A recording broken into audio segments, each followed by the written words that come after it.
That is to say, this chapter wasn't exactly bad, although still not really much of the fulfillment. It does create that very different question of, okay, that old man looked like that in his youth? Man, he really let himself go.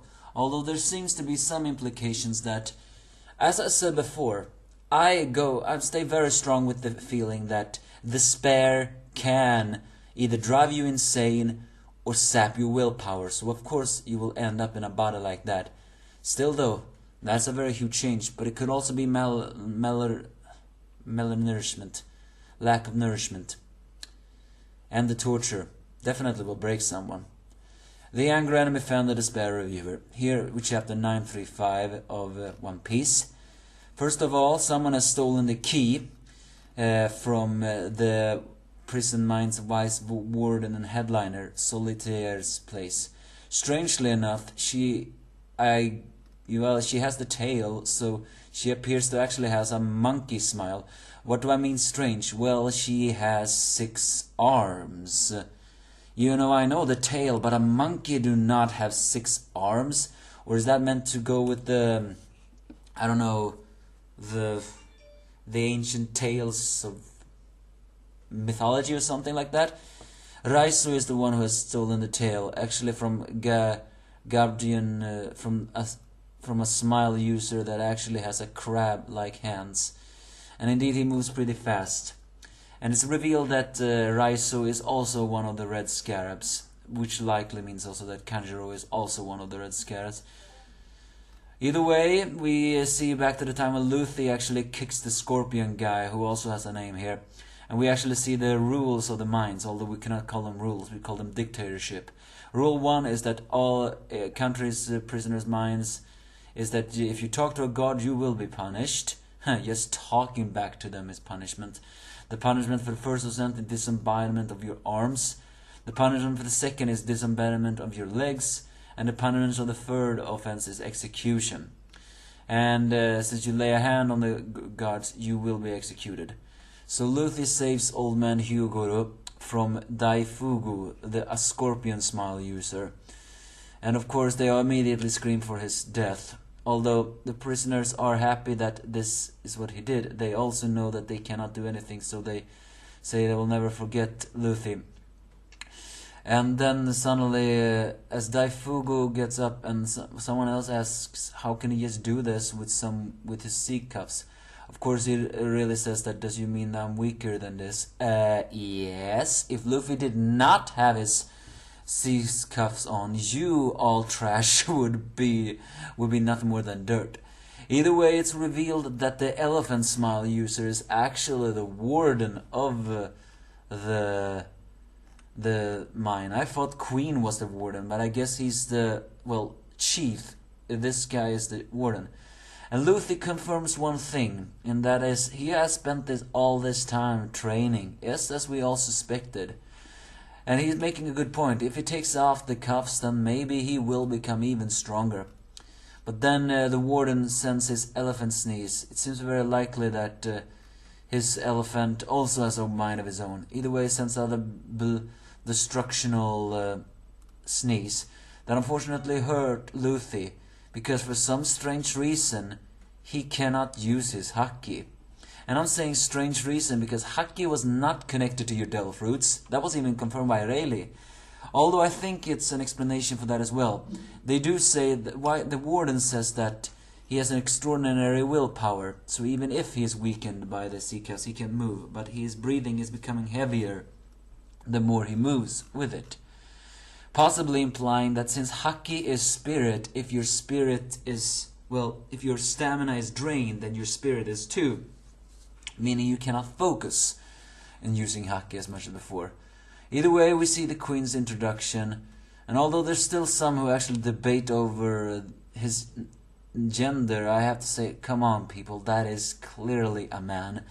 Although very likely a very ugly Okama man. But for some reason he has a crush on Komurosaki. I have no idea why, but that's the strange thing. I mean, he's looking like an Okama, but if he has a crush on a woman like that, maybe he's not an Okama, he's just a very ugly looking man with a very underused appearances. Either way, he seems to have a quirk of liking to dance, and yes, he does have an artificial arm. And his bounty is 1.32 billion. Now when I think about it, how much was Katakuri's? Was that not 1.5 billion, or was that 1.50 billion? Because it's, I mean, because right now I'm trying to find out who had a higher bounty. I'm not good with those math things, so I'm not really sure. But if Katakuri is higher than Queen, that's all the better, because Queen and King are scum, along with Jack, and they will die like scum. Either way, the warden reports different things in a comic, and it's pretty comical manner.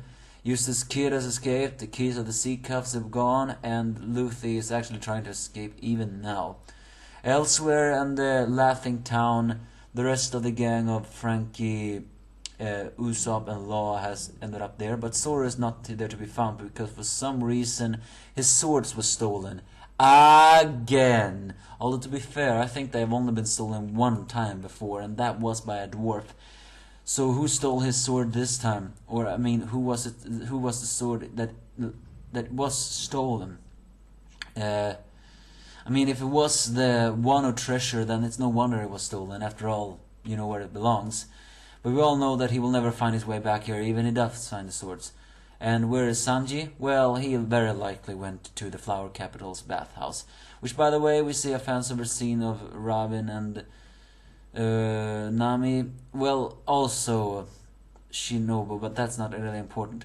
But it turns out to be a unisex bath, where men and women can actually bath too.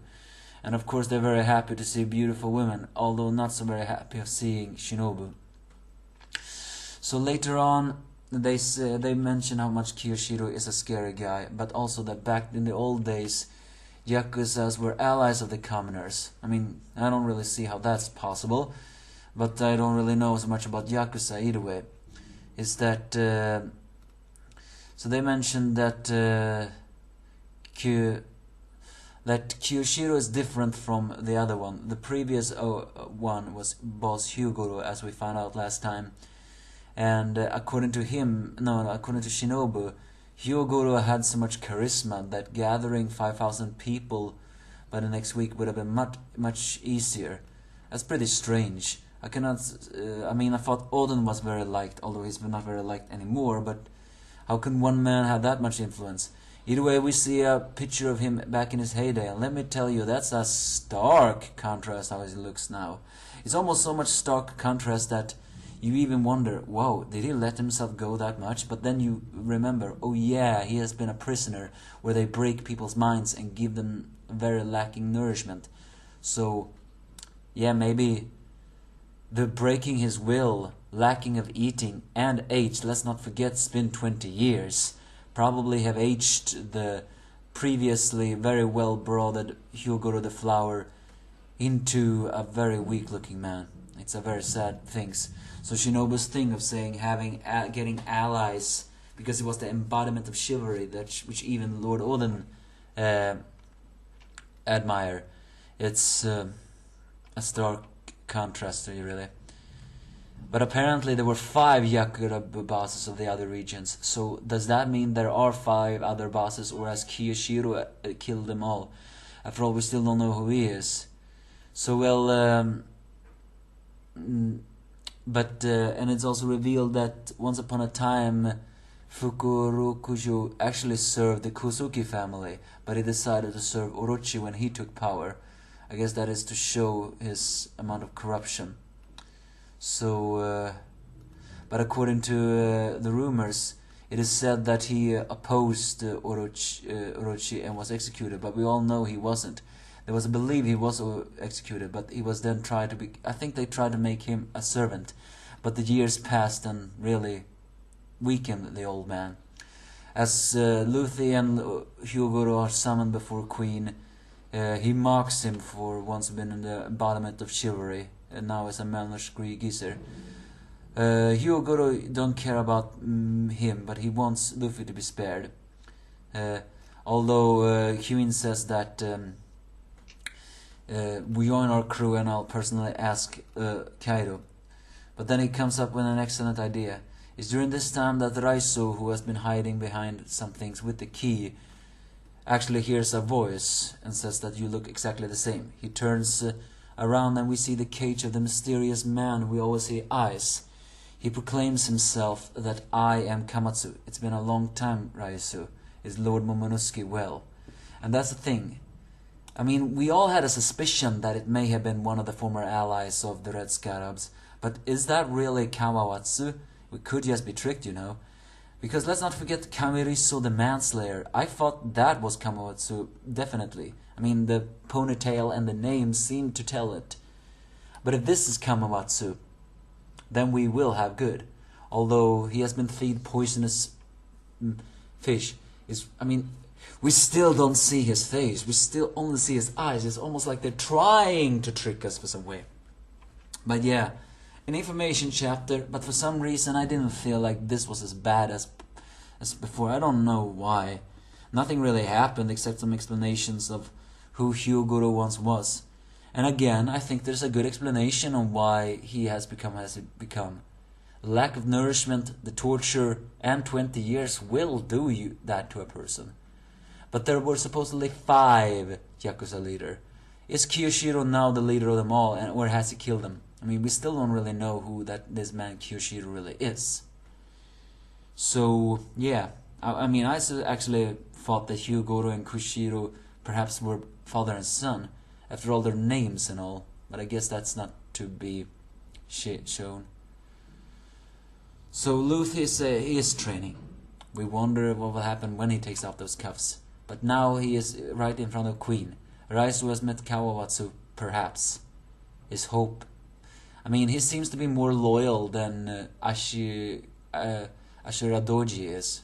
Time will only tell if that's true. Give me your thoughts if you have any.